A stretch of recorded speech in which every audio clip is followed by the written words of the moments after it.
What's going on here, guys? Another major breakthrough with my receiver coils. We're consuming less than 22 watts. Transmitter is consuming less than 22 watts.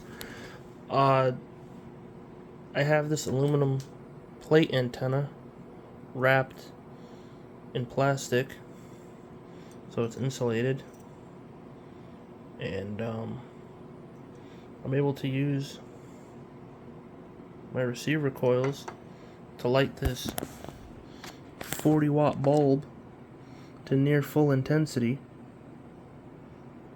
So what's occurring here is our energy is sloshing back and forth between these two receivers, and in the middle is our light bulb. And these two receivers are identical with their caps. Everything on these guys is completely identical. The tuning was a major pain in the ass, but worth it. As you see, the bulb can get even brighter as I run my finger along here, and this incandescent bulb will get brighter without drawing more power. And the real way to do this would be to take your ground connection, connect it to a metal tuning bar, and run it along the length of the coil like this. And as you see, it would get really bright or dim. And I'll show you the fact I nearly mastered the decoupling effect. So load connected, we are consuming 22 watts. Load disconnected, our power consumption nearly didn't change.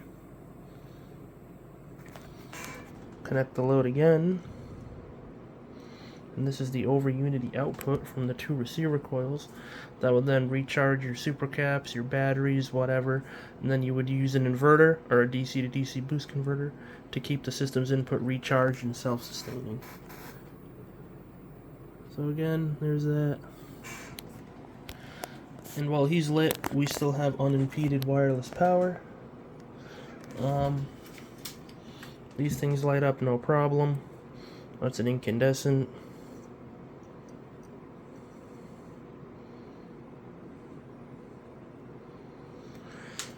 I'll show you how phenomenal this thing is at less than 20 something watts.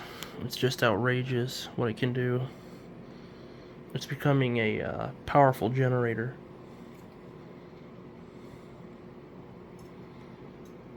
This generator tech is insane. I wonder if you can hear that tingling in the video. As you see, the field is being relayed between these two receivers. The energy is sloshing back and forth between the two receivers, causing this incandescent to light almost fully.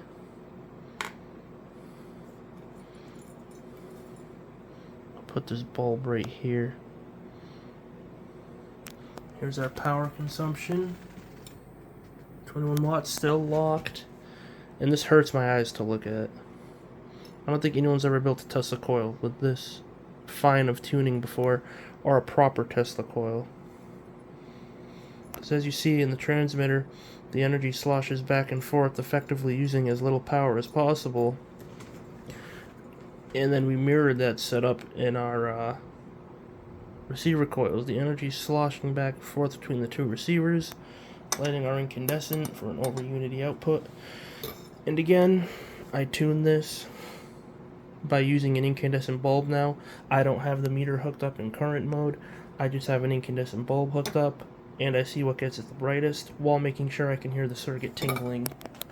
Hopefully you can hear that. The circuit is tingling. Next, I will hook up a halogen bulb here and show you what it can do. Here's our output. Like, there's some juice here. Dead shorted, the receiver coil output drops the input to 20 watts.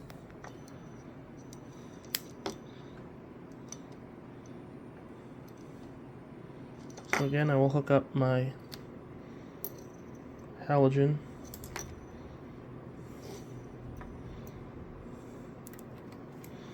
Here's our halogen being lit. And again, that can be tuned by doing this.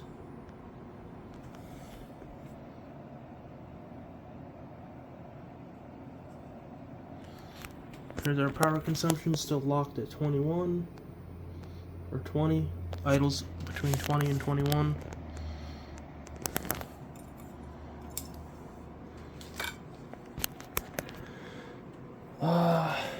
Here's this bulb. This bulb glows pretty bright too.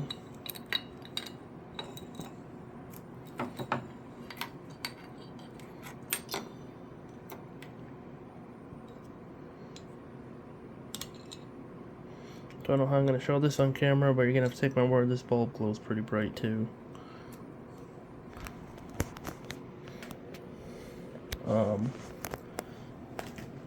This thing will light up to the point where it wants to burst. Oh, this one did burst.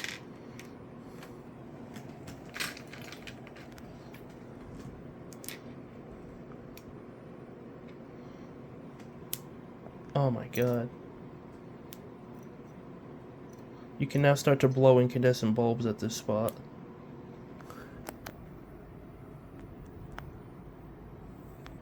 Power consumption is still locked at 20 watts.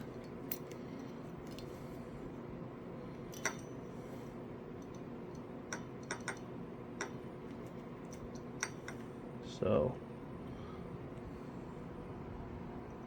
there you go. There's your over unity output from the receiver coils. And keep in mind, I can add ground extraction circuitry to that, my one wire circuitry,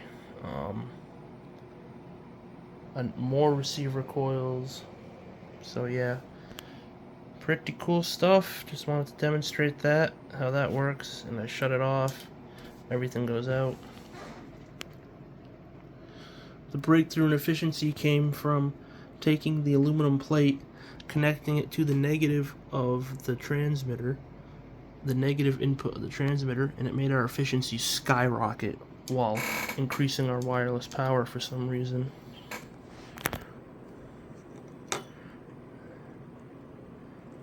And again, we can even run incandescents in series now, which is getting nuts.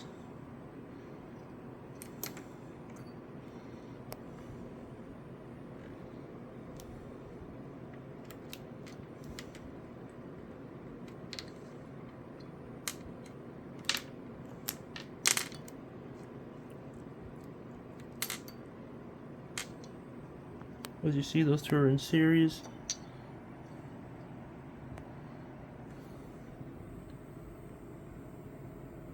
So yeah, stay tuned, and it's getting very interesting.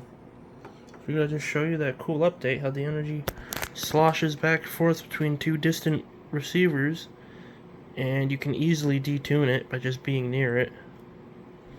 So yeah, stay tuned.